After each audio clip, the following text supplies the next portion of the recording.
Faisal Babu 7 minute. Speaker sir, മഹൽ വചനങ്ങൾക്ക് മാർദ്ദവമില്ലെങ്കിൽ ഉദ്ദേശശുദ്ധിയാൽ മാപ്പ് നൽകിയിടുക എന്ന പ്രമാണത്തെ മുൻനിർത്തി ഈ ബജറ്റിനെ പിന്തുണക്കുകയാണ് സർവാത്മന. വഴക്കുകൾ പരിഹരിക്കാൻ കല്ലുകൾക്ക് പകരം വാക്കുകൾ മതിയാകുമെന്ന് മനസ്സിലാക്കിയ മനുഷ്യനാണ് ആദ്യത്തെ സാംസ്കാരിക മനുഷ്യനെന്ന് സിഗ്മണ്ട് ഫ്രോയിഡ് പറഞ്ഞു വെച്ചിട്ടുണ്ട്. വാക്കുകളെ, ആശയങ്ങളെ ആയുധമാക്കി ഈ ജനാധിപത്യ കേരളത്തോട് വാചാലമായി സംസാരിക്കുന്ന പ്രിയപ്പെട്ട വി ഡി സതീശൻ, കേരളത്തിന്റെ മുഖ്യമന്ത്രി, മുന്നോട്ട് വെച്ച ഈ ബജറ്റ് പുതിയ കേരളത്തിന്റെ പുരോഗതിയിലേക്കുള്ള ബ്ലൂ പ്രിന്റാണ്. സ്പീക്കർ സർ, ജനാധിപത്യ ഭരണക്രമത്തിന്റെ ഈ ഉന്നത സഭയിൽ പങ്കാളിയാകാൻ എനിക്ക് നിമിത്തമായത് എൻ്റെ പ്രിയപ്പെട്ട പ്രസ്ഥാനമാണ്, മുസ്ലിം ലീഗാണ്. ഞങ്ങളുടെ അവസാന വാക്ക് സയ്യിദ് സാദിഖ് അലി ശിഹാബ് തങ്ങളാണ്. ഒരു പുതിയ ജനറേഷൻ ലീഡർഷിപ്പിന് കൈകൊടുത്ത പ്രിയപ്പെട്ട PK കുഞ്ഞാലിക്കുട്ടി സാഹിബ് അടക്കമുള്ള നേതാക്കളാണ്. ജീവിത വഴിയിൽ നെഞ്ചോട് ചേർത്തുപിടിച്ച മാതാപിതാക്കൾ, ഗുരുവര്യന്മാർ, സ്നേഹജനങ്ങൾ എല്ലാവരെയും ഈ സന്ദർഭത്തിൽ ശിരസ് നമിച്ച് ഓർക്കുകയാണ്.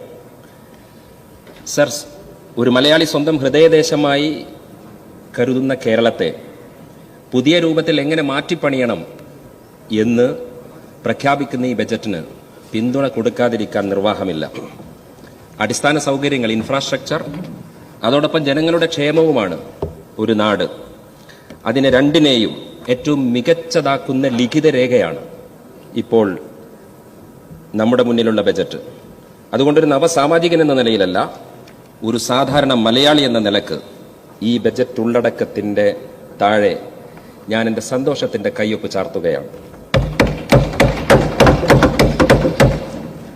പുതിയുഗ കേരളത്തെക്കുറിച്ച് വാചാലനായ ബഹുമാനപ്പെട്ട മുഖ്യമന്ത്രിയുടെ ഈ വികസന രേഖയിൽ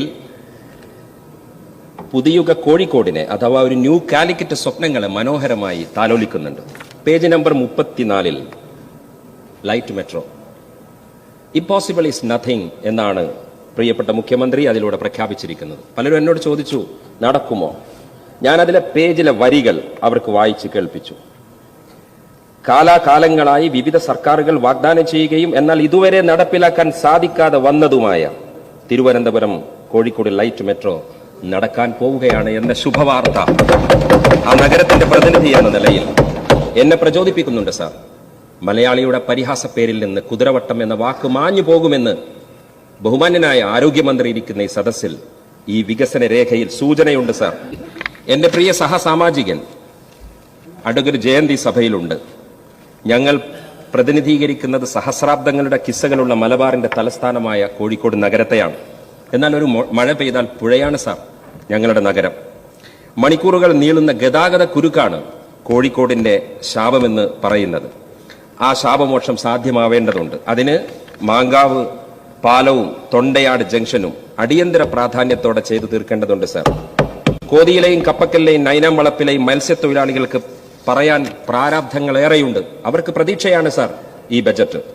ശൂരമ്പടയുടെ തിരുവണ്ണൂരും തളിക്ഷേത്രവും ചാലപ്പുറവും മിഷ്കാൽ പള്ളിയും കുറ്റിച്ചിറ മുക്താറും കോവൂരും കോട്ടൂളിയും കിണാശ്ശേരിയും കൊമ്മേരിയും നെയ്ത്തുകാരുടെ കണ്ണഞ്ചേരിയും 2.5 പതിറ്റാണ്ടിന്റെ പൈതൃകമുള്ള സെന്റ് ജോസഫും ബോറകളും ബറാമികളും ഗുജറാത്തി സ്ട്രീറ്റും നായർ നാലുകെട്ടും തീയ സഹവർത്തിത്വവും ബ്രാഹ്മണ അഗ്രഹാരങ്ങളും ദളിത് വീടുകളും പാഴ്സി ക്ഷേത്രവും സ്വരാഷ്ട്രീയൻ ക്ഷേത്രവും ഉൾക്കൊള്ളുന്ന ഇന്ത്യയുടെ ബഹുസ്വരതയെ കോഴിക്കോട് അടയാളപ്പെടുത്തുന്നുണ്ട് സാർ. ഇങ്ങനെ വിഭിന്ന സാമൂഹികതയുടെ വൈവിധ്യം വഹിക്കുമ്പോഴും ഞങ്ങൾ കോഴിക്കോട്ടുകാർ എന്ന ഏകകം വികാരവായ്പോടെ പുണരുന്ന ഒരു നാടിന്റെ പ്രതിനിധിയായി സഭയിൽ എഴുന്നേറ്റ് നിൽക്കാൻ സാധിച്ചതിൽ ഭാഗ്യവാനാണ് സാർ. 10,000-ലേറെ കയ്യടികളോടെയാണ്, ഭൂരിപക്ഷത്തോടെയാണ് ഇടത് മന്ത്രി ഉണ്ടായിരുന്ന സിറ്റിംഗ് സീറ്റിൽ നിന്ന് സ്നേഹവായ്പോടെ സൗത്തിലെ ജനങ്ങൾ എന്നെ ഈ സഭയിലേക്ക് പറഞ്ഞുവിട്ടത്. അങ്ങയിലൂടെ സൗത്തിലെ ജനങ്ങളോട് ഞാൻ കടപ്പാട് അറിയിക്കുകയാണ് സാർ. സാമൂതിരിയുടെ കരയിലെ കോട്ടക്ക് കടലിൽ കാവൽ കവചമൊരുക്കിയ കുഞ്ഞാലുമരക്കാരുടെ കഥയാണ് സാർ കോഴിക്കോടിന് പറയാനുള്ളത്. പറങ്കികൾ മിഷ്കാൽ പള്ളിയുടെ ഓടിളക്കിയപ്പോൾ ഓടിക്കൂടിയ സാമൂതിരിയുടെ കഥയുണ്ട് സാർ. കണ്ണമ്പറമ്പിലെ ഖബർസ്ഥാനിലെ മീസാൻ കല്ലിൽ മൊയ്തു മൗലവിയുടെയും മുഹമ്മദ് അബ്ദുറഹ്മാൻ സാഹിബിന്റെ ഒക്കെ പേരുകളുണ്ട് സാർ. വെറുപ്പിന്റെ രാഷ്ട്രീയം വേഷം മാറി കാടടക്കി പ്രചാരണം നടത്തിയിട്ടും മണ്ഡലത്തിൽ വിലപ്പോകാതിരുന്നത് കോഴിക്കോട്ടുകാരുടെ നന്മയാണ് സാർ. രാഹുൽ ഗാന്ധി പറഞ്ഞ മുഹബ്ബത്ത് കി ദുഖാൻ എന്നതിനൊരു നഗരസ്വരൂപം തിരഞ്ഞാൽ അത് ഞങ്ങളുടെ കോഴിക്കോടാണ് സാർ. നിലാവുള്ള രാത്രിയിൽ മിഠായി തെരുവിലെ എസ് കെ പൊറ്റക്കാടിന്റെ പ്രതിമ കാണാൻ നല്ല ഭംഗിയാണ് സാർ. കരകടന്നെത്തുന്ന കാറ്റിന് ബാബുക്കയുടെ ഗസല് പറയാനുണ്ട് സാർ. സാർ, ഇവിടെ ബഹുമാന്യനായ വർക്കൽ അംഗം ഒരു ഡീലിനെ കുറിച്ച് പറയുകയുണ്ടായി. ഈ ബജറ്റ് മുഴുവൻ ഡീലാണെന്ന്. ശരിയാണ്, ബജറ്റ് മുഴുവൻ ഡീലാണ്. ബജറ്റിലെ പേജ് 7 വി.ഡി. സതീശൻ ഒരു ഡീല് പറഞ്ഞിട്ടുണ്ട്. കേരളത്തെ മുഴുവൻ ഒരു മിഷൻ സമുദ്ര പ്രൊജക്ടിലൂടെ പോർട്ട് സിറ്റിയാക്കുമെന്ന ഡീലാണത്. 400 കോടിയുടെ ആ ഡീലിനെ ഞാൻ അഭിവാദ്യം ചെയ്യുകയാണ്. ഇവിടെ പ്രിയങ്കരനായ പി.കെ. കുഞ്ഞാലിക്കുട്ടി ഒരു ഡീൽ ഉറപ്പിച്ചിട്ടുണ്ട്. ജെൻസി കമ്മ്യൂണിറ്റിയോട് സ്റ്റാർട്ടപ്സിലൂടെ ടെക്നോ മെന്റർഷിപ്പിലൂടെ 100 കോടി തന്ന് കേരളത്തിലെ ചെറുപ്പക്കാർക്ക് പ്രതീക്ഷ നൽകുന്ന ഒരു ഡീലുണ്ട് സാർ ഇതിൽ. ഗ്ലോബൽ വാച്ച് ടവർ എന്ന ഡീലുണ്ട് സാർ ഇതിൽ. സ്പേസ് പാർക്കും സ്പേസ് എക്കണോമിയും എന്ന് പറയുന്ന ഡീലുണ്ട് സാർ ഇതിൽ. ഡാറ്റ അനലൈറ്റിക്സിന്റെ ഡീലുണ്ട് സാർ. വിദ്യാഭ്യാസ രംഗത്ത് മറ്റൊരു ഡീലുണ്ട്, നോളജ് വാലി, പേജ് നമ്പർ 17. അങ്ങനെ ഒരു ഡീലുണ്ട് സാർ ഇത്. വയനാട്ടിലെ ആദിവാസികളോടും ട്രൈബൽ യൂണിവേഴ്സിറ്റിയിലൂടെ ഒരു ഡീല് നടത്തിയിട്ടുണ്ട് സാർ ഇതിനകത്ത്. പ്രവാസികളോട് പേജ് നമ്പർ 32 അവരെ സംരംഭകരായി നിക്ഷേപകരായി സ്വീകരിക്കുമെന്ന ഒരു ഡീലുണ്ട് സാർ ഇതിനകത്ത്. തൂഫാൻ ഒരു നോ ഡീല് പറയുന്നുണ്ട്. കേരളത്തിലെ കഞ്ചാവുകാരെയും മയക്കുമരുന്നുകാരെയും ഒരു നിലക്കും കോംപ്രമൈസ് ചെയ്യില്ല എന്ന ഡീലാണ് സാർ അതിനകത്ത് പറയുന്നത്. അങ്ങനെ പുതിയ കേരളത്തിലേക്ക് കുതിച്ചു ചാടാനുള്ള മനോഹരമായ ആശയങ്ങൾ പറയുന്ന ഈ ബജറ്റിനെ ഞാൻ വീണ്ടും സർവാത്മന അഭിവാദ്യം ചെയ്യുകയാണ്. ഇവിടെ ബഹുമാന്യനായ BJPയുടെ അംഗം UDFന് വികസനത്തെക്കുറിച്ച് പറയുകയുണ്ടായി. വെറുതെ ഒന്ന് പബ്ലിക് ഡൊമൈനിൽ പോയി. ഗ്ലോബൽ ഹങ്കർ ഇൻഡെക്സിൽ 102ാമത്തെ സ്ഥാനമാണ് സാർ ഇന്ത്യക്ക്. വേൾഡ് ഹാപ്പിനെസ് ഇൻഡെക്സിൽ 116ാമത്തെ സ്ഥാനമാണ് ഇന്ത്യക്ക്.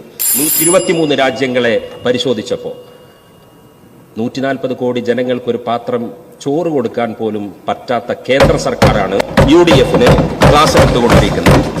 ഞാൻ ഈ ബജറ്റ് മുഴുവൻ വായിച്ചു കഴിഞ്ഞപ്പോൾ പ്രിയപ്പെട്ട വി.ഡി. സതീശൻ എന്ന് പറയുന്ന കേരളത്തിന്റെ മുഖ്യമന്ത്രി പുതിയുഗ കേരളത്തിന്റെ ബ്ലൂ പ്രിന്റായ ഈ ബജറ്റിലൂടെ നമ്മോട് പറയുന്നുണ്ട്, ഇതിൽ പതിരുകളുണ്ടാകാം, അബദ്ധങ്ങളുണ്ടാകാം, പക്ഷേ ഈ ബജറ്റ് പാതിഹൃത്തിനാൽ പൊറുത്തുകൊള്ളുക, പാതിഹൃത്തിനാൽ വെറുത്തുകൊള്ളുക. നിങ്ങൾക്ക് യോജിക്കാം വിയോജിക്കാം, പക്ഷേ ഇതെന്റെ ജീവനാണ്, ഇതെന്റെ മാംസമാണ്, എടുത്തുകൊള്ളുക എന്ന ഒരു ഭരണാധികാരിയുടെ സമർപ്പിതമായ ഒരു സന്ദേശം ഈ ബജറ്റിലുണ്ട് എന്ന് നമുക്ക് പറയാൻ സാധിക്കുന്ന പഴുതടച്ച ഈ ബജറ്റിനെ ഞാൻ എല്ലാ അർത്ഥത്തിലും അഭിവാദ്യം ചെയ്യുന്നു. എല്ലാവർക്കും നന്ദി, സ്നേഹം.